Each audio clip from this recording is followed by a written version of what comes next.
இனிக்வினிட்டி என்னவென்றால் கிராப்லினஸ் என்று அர்த்தம். அதற்கு தமிழில் நேர்மையற்ற காரியம் அல்லது நேர்மையற்ற மனிதன் என்று கூறலாம்.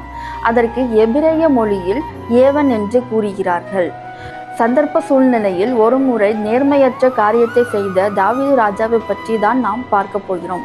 அது யுத்த காலம். ஆனால் தாவீது யுத்தத்திற்கு செல்லவில்லை. அதை பற்றி நாம் 2 சாமுவேல் 11ஆம் அதிகாரம் 2ஆம் வசனத்தில் காணலாம். ஒரு நாள் சாயங்காலத்தில் தாவீது தன் படுக்கையில் இருந்து எழுந்து அரண்மனை உட்பருகின் மேல் உலாத்தி கொண்டு இருக்கும் பொழுது ஸ்தானம் பண்ணுகிற ஒரு ஸ்திரீயை உட்பருகையின் மேல் இருந்து கண்டான். அந்த ஸ்திரீ வெறும் சௌந்தரியமாய் இருந்தாள். அந்த ஸ்திரீயின் பெயர் என்னவென்றால் பத்சேபாள்.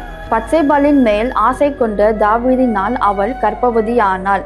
அந்த கர்ப்பத்தை மறைப்பதற்காக உரியாவை போர்க்களத்தில் இருந்து வீட்டிற்கு வரவழைக்கப்பட்டான்.